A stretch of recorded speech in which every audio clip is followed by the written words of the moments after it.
जय श्री कृष्ण।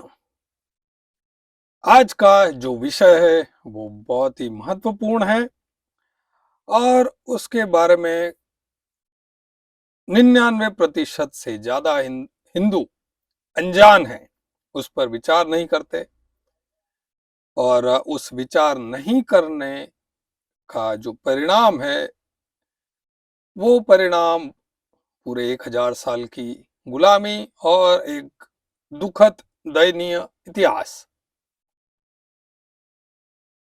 ये जो टॉपिक है कि मुसलमान डरते हैं फिर भी जीतते हैं। आपने हिंदुओं को कहते सुना होगा, कई हिंदुओं को, कि मुसलमान डरपोक होते हैं, धोखे से हमला करते हैं, कायर होते हैं, भीड़ में हमला करते हैं। आपको ऐसे हिंदू दिख जाएंगे और आप उनकी बात में बिल्कुल हाँ में हाँ मिला दोगे, क्योंकि आप भी जानते हो कि मुस्लिम डरपोक होते हैं, कायर होते हैं, भीड़ में हमला करते हैं। ये सारी बात हमको समझ में आती है। लेकिन मुसलमान डरते हैं फिर भी जीतते हैं, क्यों? अब यहां पर जब हम इस सवाल पर आएंगे तब हमारा दिमाग चलने लगेगा। वह हमने क्या कहा कि सिर्फ हमने क्या किया कि सिर्फ मुसलमानों को बोल दिया कि ये तो डरपोक होते हैं, कायर होते हैं और पीछे से वार करते हैं। हमने ठीक है, अपनी जो भी ताना मारना था, गाना फूसी जो करना थी वो करके और हमने अपना पल्ला झाड़ लिया। लेकिन जो असली बात है कि मुसलमान डरपोक होते हैं, कायर होते हैं, भीड़ में हमला करते हैं, पीछे से वार करते हैं, फिर भी मुसलमान जीतते हैं। जब आप ये सवाल करेंगे अपने आप से या अपने आसपास के लोगों से, तब उनका दिमाग काम करना शुरू होगा कि हाँ यार, ये बात तो सही है कि आप मुसलमानों को कितनी भी गालियां दो, लेकिन मुसलमान जीतते हैं। 57 देशों पर उन्होंने कब्जा कर लिया है और भारत से तोड़ के पाकिस्तान ले लिया, बांग्लादेश भी ले लिया और अभी भी पूरा भारत जो है बचा हुआ, इस पूरे भारत पर मुसलमान हावी हो चुके हैं। तो ये कारण क्या है, क्या चक्र क्या है, चक्कर क्या है? देखिए, आपको डर को अच्छी तरह समझना पड़ेगा। ये डर का खेल कैसा है? क्या डरना अच्छा है, क्या डरना बुरा है? अगर अच्छा है तो किसके लिए अच्छा है, ये हमको पता होना चाहिए।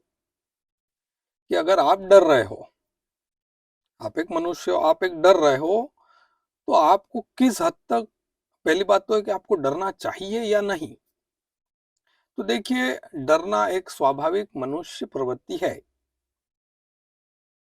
डर सबको लगता है, गला सबका सूखता है, लेकिन डर के आगे जीत होती है।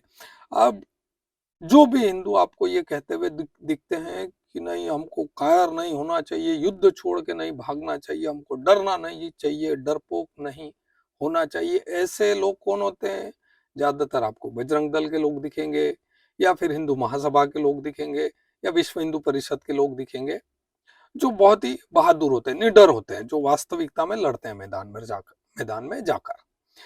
ऐसे हिंदुओं की संख्या 1% या 2% है पूरे इस हिंदू समाज में। मतलब 100 करोड़ की हिंदू जनसंख्या में 1 या 2 करोड़ लोग ऐसे होंगे जिनको डर नहीं लगता, जो वाकई में मैदान में जाकर लड़ सकते हैं। अब इससे क्या पता चलता है? इससे ये पता चलता है कि जो एक सामान्य मनुष्य होता है, साधारण जो जनसंख्या होती है, उसको डर लगता है। एक साधारण मनुष्य होता है, उसको डर लगता है, और ये स्वाभाविक प्रवृत्ति है। मतलब इसमें कोई बेशर्म की बात नहीं है ना, कि हमको डर नहीं लगना चाहिए और जो डरपोक होता है वो बुरी बात है। नहीं नहीं, ऐसा नहीं है। डरना स्वाभाविक स्वाभाविक प्रवृत्ति है। जब आप इस सत्य को, सार्वत्रिक सत्य को स्वीकार कर लोगे कि डरता है एक स्वाभाविक, एक साधारण मनुष्य, और ये स्वाभाविक प्रवृत्ति है, जब आप इस सत्य को स्वीकार कर लोगे, तब आप ये व्यवस्था करने पर आप विचार करोगे कि अब ये साधारण जनसंख्या तो डरती है, अब ये डरपोक जनसंख्या का क्या करना हमको। तो इसके लिए इस पर जो दिमाग दौड़ा है वो इस्लाम ने दौड़ा है। इस्लाम, मुसलमानों ने इंसानी मनोविज्ञान पर खूब काम किया है, जबरदस्त काम किया है। और यही कारण है कि 57 देशों पर वो राज कर रहे हैं, क्योंकि उन्होंने साधारण मनुष्य प्रवृत्ति को समझ लिया है कि मनुष्य डरपोक होता है, डरता है। तो इस्लाम ने क्या किया, उनको वो डराया। ठीक है, तो इसलिए कुरान में आपको भयानक डर दिखता है, डर ही डर है, मतलब वो आतंक है। मुसलमानों के अंदर भी आतंक है, तो वो डराओ। ठीक है, मतलब इंसान तो नॉर्मली डरता है ही, लेकिन इस्लाम ने क्या किया, मुसलमानों को और डराया। तो मुसलमान इतना डर डर के पैरानोइड पर्सनालिटी डिसऑर्डर के शिकार हो जाते हैं। आप किसी व्यक्ति को इतना डराओ कि वो क्रिमिनल बन जाए। ठीक है, डर का खेल एक निराला खेल है। आप किसी व्यक्ति को डराओगे तो वो लड़ाकू बन जाएगा। ये मनुष्य की प्रवृत्ति है कि आप किसी को डराओगे तो वो लड़ने की मुद्रा में आ जाएगा। ठीक है, अब जैसे आप किसी व्यक्ति के ऊपर ऐसे लाठी, है ना, आपने देखा होगा कि आप कैसे ऐसे अचानक से किसी के सामने से हाथ कर दोगे तो डर जाएगा। ठीक है, एक बार, दो बार, तीसरी बार वो हाथ पकड़ लेगा आपका। ठीक है, ऐसे आप किसी के सामने लाठी लेकर जाओ, एकदम से दौड़ो और भले ही रुक जाओ आप, लेकिन उसकी जो सामान्य मुद्रा होगी वो कैसी होगी, रोकने की। आप किसी को मारने जाओगे, उसको डर लगा, और डर लगा तो वो बचाव की मुद्रा में आया, यानी कि वो खुद आक्रामक हुआ। तो किसी को इतना डराओ कि वो लड़ाका बन जाए। तो इस्लाम यही करता है मुसलमानों के साथ। तो इस्लाम ने इंसानी मनोवृत्ति को, मनोविज्ञान को बहुत अच्छी तरह समझा है। उसने समझा है कि सामान्य मनुष्य डरता है, और डरना एक स्वाभाविक प्रवृत्ति है, इसमें कोई बेशर्मी वाली बात नहीं है। ठीक है, तो इसके लिए इस्लाम ने दिमाग लगाया, मुसलमानों ने, कि हम ऐसा क्या करें कि हम शक्तिशाली बन जाएं और संसार में सबसे ज्यादा शक्तिशाली बनकर हम उभरें, और जो है अरब की सत्ता है पूरी दुनिया में फैलाएं। तो ये डर का कैसा प्रयोग किया इस्लाम, मुसलमानों ने, ये हिंदुओं को सीखना चाहिए। जो हिंदू बोलते हैं कि हमें डरना नहीं चाहिए, हमें मैदान छोड़कर भागना नहीं चाहिए, और कायर कायर होना तो बेकार बात है, उन्होंने पहली बात तो इंसानी मनोविज्ञान को समझा नहीं कि ज्यादातर लोग डरते हैं, और डरना सामान्य मनोवृत्ति है। अब चूंकि इस मनोविज्ञान को, इस सत्य को उन्होंने स्वीकार नहीं किया, तो उनकी एक अपनी अलग ही दुनिया चल रही है। वो लोग ये सोचते हैं कि सभी लोग लड़ाकू बन जाएंगे, उनकी तरह निडर हो जाएंगे, जो कि असंभव है, इम्पॉसिबल। ठीक है, तो 1-2% लोगों की मनोवृत्ति वाले लोग ये सोचते हैं कि बाकी जो 98% लोग हैं वो भी उनके जैसे हो जाए, जो असंभव है। अब असंभव है तो इन जो डरपोक लोग हैं इनका क्या करना, तो हमको इस मामले में मुसलमानों से सीखना पड़ेगा। मुसलमान, मतलब इस्लाम ने क्या किया कि मुसलमानों को एक सिस्टम दे दिया। अब डरपोक तो होते हैं मुसलमान, अब डरपोक होते हैं तो कैसे हमला करें, दो कैसे हमला करो दुश्मन पे। ठीक है, भीड़ में हमला करो, है ना, पीठ पीछे वार करो। अब डरना तो सामान्य मनोवृत्ति है, लेकिन आप उसको उल्टे, आप उसको कि तू डरता है कोई बात नहीं, लेकिन डर के भी तू हमला कर सकता है, डर के भी तू तैयारी कर सकता है। ठीक है, तो जो डरेगा, जो डरता है, वो ज्यादा तैयारी करता है सुरक्षा की। ठीक है, ये बहुत मतलब गौर करने वाला पॉइंट है कि जो डरता है, अब चूंकि उसको डर लगेगा तो वो तैयारी करेगा सुरक्षा की अपनी। मुसलमान चूंकि सबसे ज्यादा डरता है तो वो सबसे ज्यादा तैयारी करके रखता है ना। अब डर इस्लाम ने बैठाया उसके अंदर, है ना, इस्लाम, कुरान उसको डराती है कि तू जहन्नुम की आग में चलेगा। ये तो एक डर है। दूसरा डर कि काफिर तेरे खिलाफ साजिश कर रहे हैं, है ना, और ऐसी भयानक आयतें हैं कुरान में। तो उसको हर जगह से डराना, ये इस्लाम ने अब उसको इतना डरा दिया हर तरह से कि तेरे खिलाफ साजिशें हो रही है, और अगर लेकिन तू इस मार्ग पर नहीं चल के उनको नहीं मारेगा, उनको नहीं खत्म करोगे तो वो तुम्हें खत्म कर देंगे, इस टाइप से मतलब ऐसा पूरा साइकोलॉजिकल एक ऐसा मिक्सअप बनाया इस्लाम ने कि वो डरे। और उसमें कुरान में सूत्र भी दे दिए कि तुमको कैसे काम करना चाहिए। ठीक है, अब तुम डरते हो लेकिन आपकी तैयारी मिलिट्री की होनी चाहिए, बिल्कुल सैनिक की तरह। तो मुसलमानों की तैयारी ऐसी होती, कुरान में आया था कि अपने बचाव की सामग्री निकालो और फिर टुकड़ियों में निकलो। तो इसीलिए आपको दिखते हैं मुसलमान, 4 मुसलमान आएंगे और किसी हिंदू को मार के भाग जाएंगे, तुरंत गायब। तो कुरान में संदेश दे दिया, ठीक है, कि टुकड़ियों में निकलो। हिंदू क्या करता, अकेला निकलता है शेर बन के, मैं अकेला शेर हूं, जंगल का राजा हूं। ऐसा नहीं होता है, ऐसे काम नहीं होता है, अकेले जाओगे तो मरोगे आप, है ना। मुसलमान क्या करते हैं, इस्लाम ने कुरान में क्या लिखा है कि टुकड़ियों में निकलो। तो मुसलमान झुंड में निकलता है, झुंड में निकलेगा तो अब से ताकतवर होगा वो, है ना। 4 लोग जाएंगे, अब एक पहलवान है वो कितना लड़ लेगा 4 लोगों से, 4 पंगु लोगों से, 4 डरपोक लोगों से, 4 कायर लोगों से, वो कितना लड़ लेगा, कितने हाथ पैर चला लेगा। एक अकेला पहलवान भी होगा तो नहीं चला पाएगा। ठीक है, तो इस्लाम ने इस साधारण मनोवृत्ति को समझा। अब इस्लाम ने क्या किया कि इस पूरी जो आबादी है, मुस्लिम आबादी, उस पूरी मुस्लिम आबादी को ताकतवर बना दिया उसने। कैसे?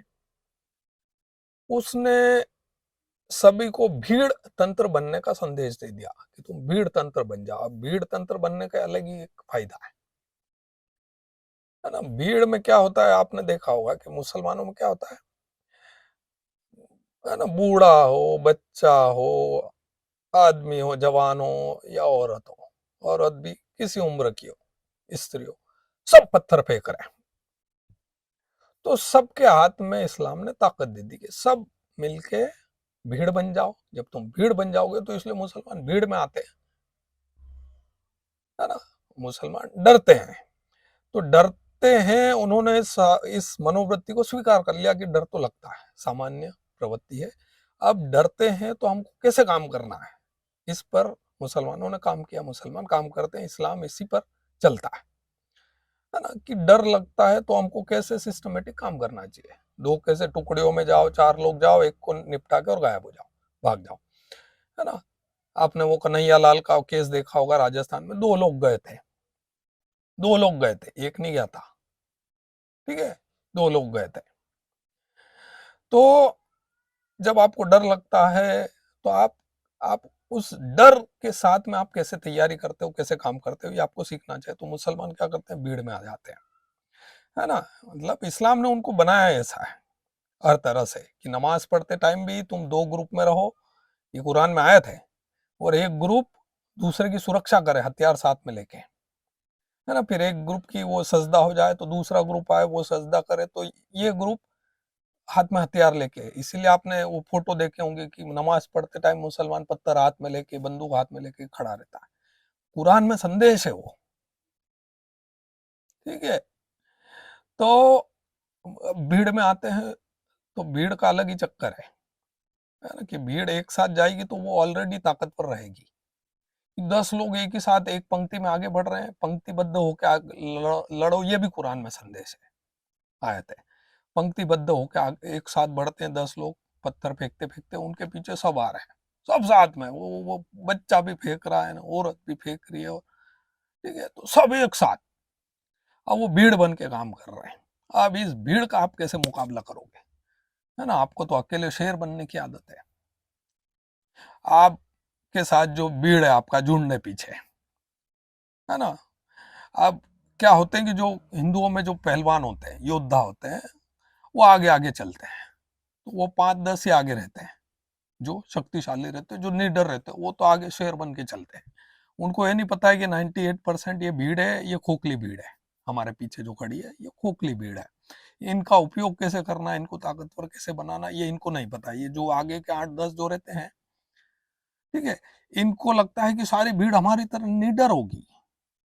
तो इन्होंने इंसानी मनोवृत्ति को समझा ही नहीं कभी कि ये डरपोक भीड़ है पीछे है। अब इस डरपोक भीड़ को हमको कैसे काम कराना है, ये इन्होंने चूंकि कभी सोचा ही नहीं। इनकी अलग ही दुनिया चल रही है, सब लोग निडर हो जाए, सब लोग लड़े, ठीक है।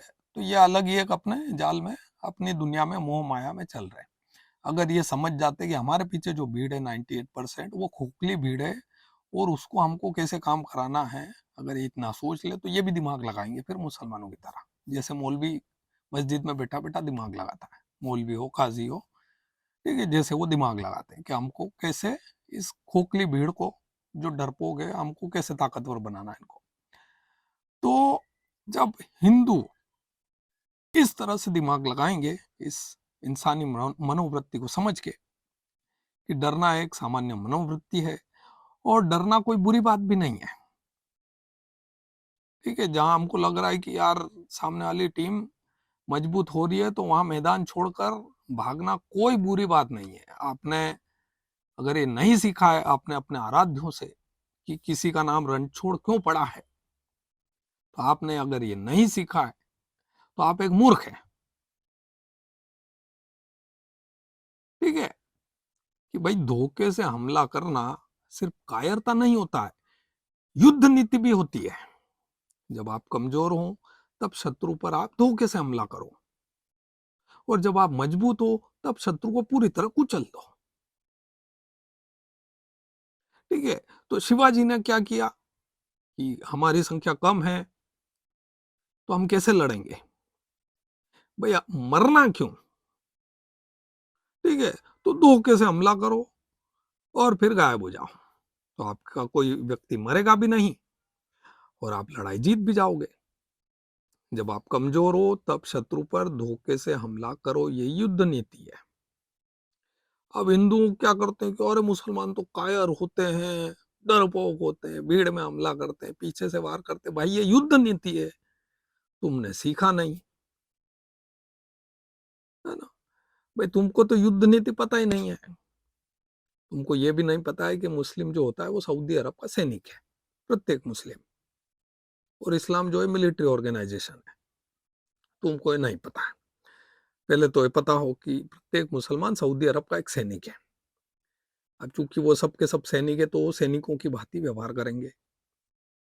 आपको ये पहले क्लियर हो, ये क्लियर होगा तो आपको समझ में आएगा कि अब चूंकि और सारे लोग सैनिक है, भारत में 25 करोड़ सैनिक हैं सऊदी अरब के, और उस मिलिट्री के 3 लाख से ज्यादा मिलिट्री बेस है।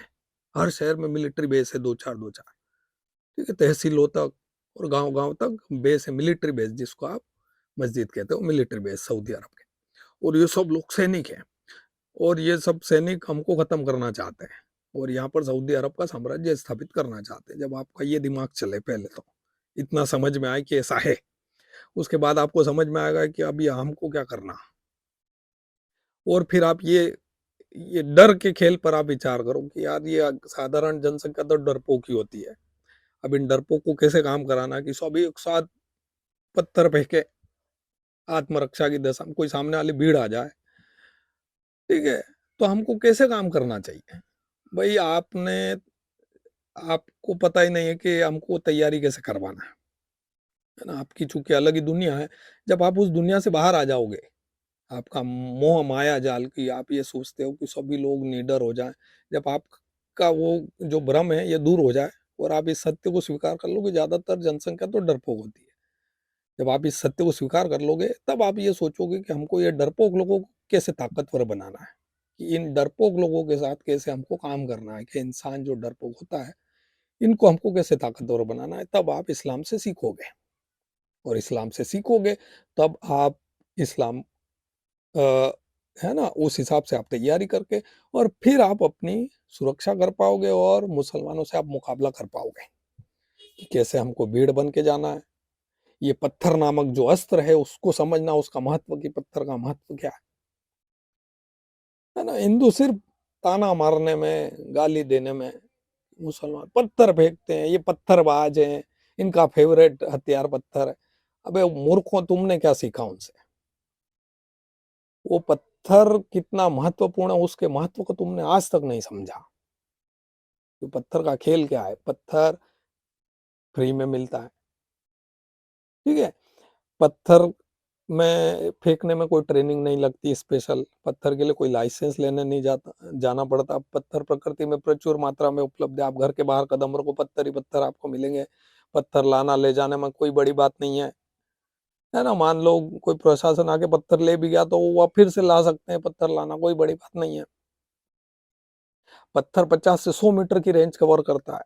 अब हिंदुओं के आप देखो क्या मैसेज चलते हैं ग्रुपों में कि आप जब भी ये शोभा यात्रा निकालो तो तलवार लेके निकलो और लाठी लेके निकलो। अब ये सब मतलब इनने दिमाग नहीं लगाया कभी।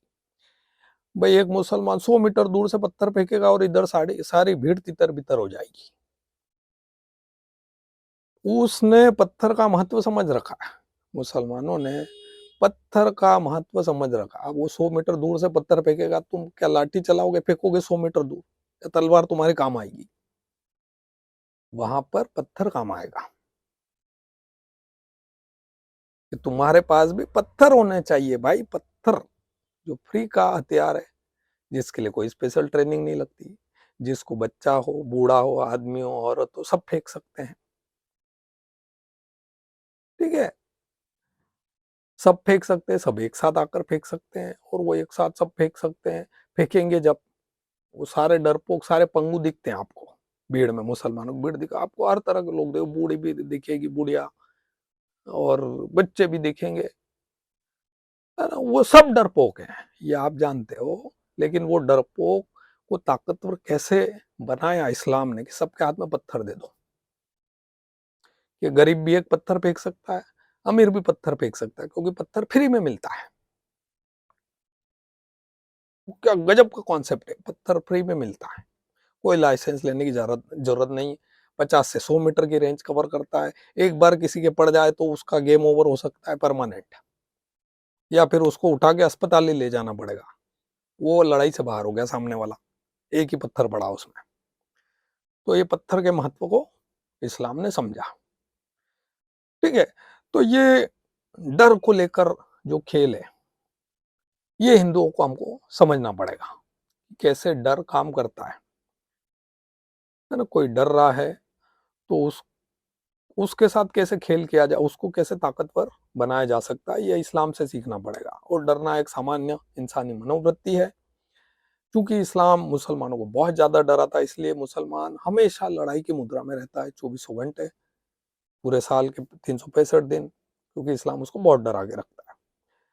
ठीक है, अब आप नॉर्मल भी रहते हो, हिंदू जितने अपने नॉर्मल दिनचर्या में रहते हो, आप मुसलमानों जैसे पैरानोइड पर्सनालिटी डिसऑर्डर के शिकार नहीं हो, तब भी आपको अपनी सुरक्षा के लिए क्या करना चाहिए, ये हिंदू संगठन जितने भी हैं इनको क्या करना चाहिए, संगठनों के मुखिया कि इन सभी जितने भी हिंदू हैं इनके घरों में एक एक थैला भरकर पत्थर रखवा दें सुरक्षा के लिए परमानेंट। और जब भी शोभा यात्रा हो तो जेब में एटलीस्ट पत्थर रख के निकले। अपनी सुरक्षा की जिम्मेदारी आपको स्वयं उठानी पड़ेगी। और जब सामने वाली टीम अगर कहीं से पत्थर आ जाए तो आप अपनी रक्षा तभी कर पाओगे जब आपकी जेब में आपके पास पत्थर होंगे, ना कि लाठी और तलवार। ये आप अगर सीख गए इतना सा फॉर्मूला कि पत्थर का महत्व क्या है, और ये सारी भीड़ है ना ये नहीं लड़ेगी, ये तभी लड़ेगी जब आप इस पत्थर का महत्व समझ जाओगे और इन सबके हाथ में पत्थर पकड़ा दोगे, बच्चा बूढ़ा है ना, बूढ़िया, ठीक है, स्त्री पुरुष किसी भी जेंडर का, ये सभी लोग इनके हाथ में पत्थर दे दो, क्योंकि पत्थर फ्री की चीज है। और फिर इनको बोल दो कि भाई जब भी सामने से आ जाए अगर कोई, तो तुमको सबको फेंकना है। कोई बड़ी ट्रेनिंग नहीं लगती है इस चीज में, है ना। ये आप मुसलमानों के कुछ वीडियो देख के आप अंदाजा लगा सकते हो कैसे काम किया जा सकता है। नहीं तो इधर से फेंके, भीड़ में पीछे वाला फेंक रहा था आगे वाले के सिर में पड़ जाए, वो नहीं खेल होता। ठीक है, तो इतना दिमाग लगाना ये हिंदू संगठनों के मुखियाओं का खेल है। जो भी आयोजक होते हैं ये समारोहों के, जुलूस के, शोभा यात्राओं के आयोजक होते हैं, ये उनका काम है इतना दिमाग लगाना।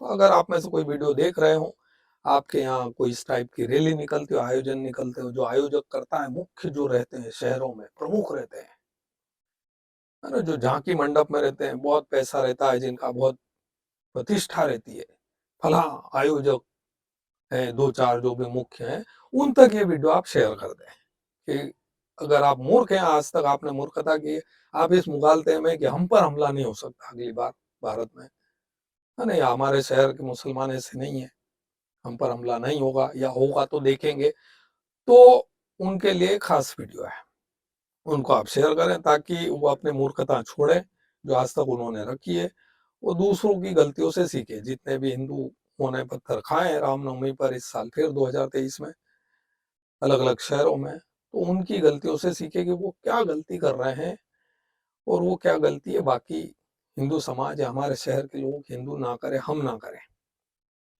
तो जितने भी आयोजक हैं और संगठनों के मुखिया हैं जो मीटिंगें लेते हैं और जो सोचते हैं कि यार ये हो रहा है बस बातचीत करके, और कि यार वहाँ हमला हुआ, वहाँ की खबर शेयर की, और वो आगे कोई रणनीति नहीं, ठीक है, तो वो गलती ना करें। आप अपनी सुरक्षा, प्रत्येक हिंदू की सुरक्षा इस तरह से करवाएं जो मैंने आपको बताया। प्रत्येक हिंदू के घर में पत्थरों का एक थैला, इस पत्थर का महत्व समझना, खुद समझना कि पत्थर का प्रयोग करते करते मुसलमान 57 देशों पर राज कर रहे हैं, क्योंकि ये पत्थर को उन्होंने, है ना, ऐसा हथियार जो फकीर गरीबों का हथियार है, बिल्कुल जीरो, जिसके पास एक पैसा ना हो, वो पत्थर नामक अस्त्र का प्रयोग कर सकता है ना, और वो क्या क्या पत्थर की खूबियां, 50 से 100 मीटर की रेंज तक जाता है, ठीक है, और वो बूढ़ा बच्चा जवान सब फेंक सकते हैं। तो ये पत्थर का महत्व समझना और इस महत्व को सबको समझाना और फिर उसका प्रयोग करना आत्मरक्षा की दशा में, अगर इतना सीख जाओगे आप, किसी भी शहर के हिंदू, किसी भी गली के हिंदू, तो इसका चमत्कारिक परिणाम आपको देखने को मिलेगा, क्योंकि आपने उन डरपोक हिंदुओं को आपने ताकत दे दी है, ठीक है, ना लाठी काम आती है ना तलवार काम आती है, बंदूक हर कोई खरीद नहीं सकता, ठीक है, तो ये पत्थर जो गरीबों का हथियार है, बिल्कुल भूखे नंगे का हथियार है पत्थर, इसीलिए मुसलमान का दिमाग पत्थर पे ही रहता है ना, उसका ध्यान पत्थर पे ही जाता है पहले। तो ये हिंदू जो है ना, जो अपने एक अलग ही मानसिक मनोदशा में, एक अलग ही दुनिया में जी रहे हैं, इनको पता ही नहीं है कि क्या है सत्य, वास्तविकता क्या है ना, तो ये गरीबों का जो हथियार है पत्थर, ये बहुत बड़ी ताकत है, आप इसको समझ जाइए, और आप ये डर के खेल को समझे कि किसी मनुष्य के लिए डरना स्वाभाविक मनोवृत्ति है, उसको ज्यादा डराएंगे तो वो और ज्यादा लड़ाकू हो जाएगा। डरना कोई बुरी बात नहीं है ना, आपको अगर ज्यादा दुश्मन ज्यादा ताकतवर है तो मैदान छोड़कर भागना कोई बुरी बात नहीं है, ये रणछोड़ भगवान से सीखे। आप के अंदर ताकत कम है, पेड़ के पीछे छुपकर तलवार, वो, है ना, धनुष बाण बाण चलाना दुश्मन पर, वो कोई बुरी बात नहीं है, ये आपको अपने आराध्यों से सीखना है,